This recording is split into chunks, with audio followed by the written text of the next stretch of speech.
2 মাস হলো স্বামীকে ডিভোর্স দিয়ে মা বাবার বাড়িতে চলে এসেছি। বিয়েটা মা বাবার মতামতেই হয়েছিল। নিজের ভালোবাসাকে কবর দিয়ে মান ইজ্জত ভুলে বাবা মার সম্মান বাঁচাতে বাবা মার পছন্দ মতো ছেলেকেই বিয়ে করেছি। ছেলেরা বড় লোক, দেখতে শুনতে ভালো, শিক্ষা দীক্ষায় উচ্চ শিক্ষিত। সবকিছু বিবেচনা করে বাবা মামাকে বিয়ে দিতে একটুও সময় নেয়নি, খুব তাড়াতাড়ি বিয়ে দিয়ে দেয় আমাকে। বিয়ের পর স্বামী নিয়ে যখন বাবার বাড়িতে আসতাম, তখন আমার স্বামীও 2 হাত ভরে ফল মিষ্টি নিয়ে আমার বাবার বাড়িতে আসতো। তখন আমাকে কি আদর! এভাবেই কেটে গেল 3টি বছর। সবাই আমাকেই নিয়ে ব্যতিব্যস্ত থাকতো।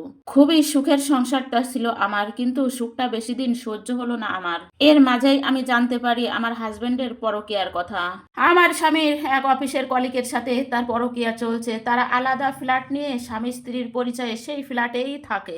আর এই সব কিছু জানার পর আমার মা বাবা সবাই খুব ঝামেলা করে আমার হাজবেন্ডের সাথে। ঝামেলা করার পর উত্তরে আমার হাজবেন্ড বলে, আপনারা ওকে নিয়ে যান, আমি ওকে ডিভোর্স দিতে চাই। কিন্তু আমি আমার হাজবেন্ডরে কখনোই ডিভোর্স দিতে চাইনি। আমি তার সংসারটা করতেই চেয়েছিলাম। আমি তার হাতে পায়ে ধরে তাকে বলেছিলাম, আমি তোমার সাথেই থাকতে চাই, তুমি শুধু ওই মেয়েটাকে বাদ দিয়ে দাও। আমার বিশ্বাস ছিল আমার ভালোবাসা দিয়ে আমার হাজবেন্ডকে আমি ভালো করতে পারবো। এখন থেকে চেষ্টা করব সবসময় তার পছন্দ মতো চলার জন্যে, তাহলে হয়তো বা সে আমার দিকেই ফিরে আসবে। কিন্তু আমার বাবা মা কখনোই চাইতো না আমি তার সাথে সংসার করি, তাই তার সাথে সবসময় খুব বাজে ব্যবহার করতো। বাজে ব্যবহার করতে করতে একসময় যখন কাবিনের কথা উল্লেখ করে, তখন আমার স্বামী 1 সেকেন্ডও আর দেরি করেনি। সাথে সাথেই ব্যাংক থেকে 10 লক্ষ টাকা তুলে এনে একটা উকিলকে সঙ্গে করে নিয়ে এসে আমাকে ডিভোর্সটা দিয়ে দেয়। কাবিনের টাকা পাওয়ার পরে আমার বাবা মা খুব খুশি হয়ে যায়। এরপর আমার ঠাঁই হয় বাবার বাড়িতে। তারা আমার সাথে খুব ভালোই ব্যবহার করত।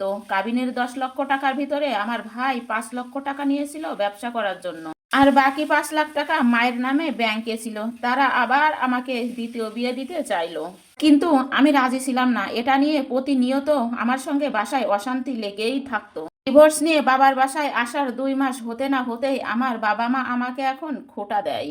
আমি নাকি আমার স্বামীকে ধরে রাখতে পারিনি। আমার গাফিলতির জন্যই নাকি আমার স্বামী অন্য নারীর সঙ্গে পরকীয়ায় লিপ্ত হয়েছে।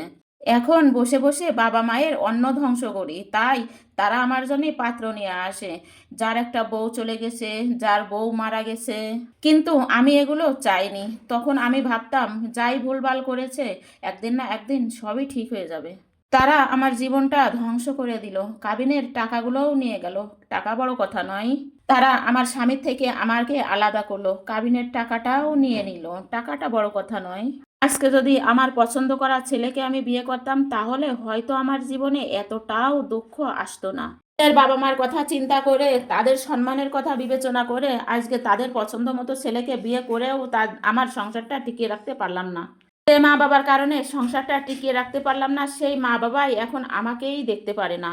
আমার পরিবারের লোকজন প্রতিনিয়তই আমার সাথে চাকরানির মতোই ব্যবহার করে। তাদের দেওয়া কথার খোঁটা, টাকার খোঁটা, খাবারের খোঁটা আমি আর নিতে পারছিলাম না।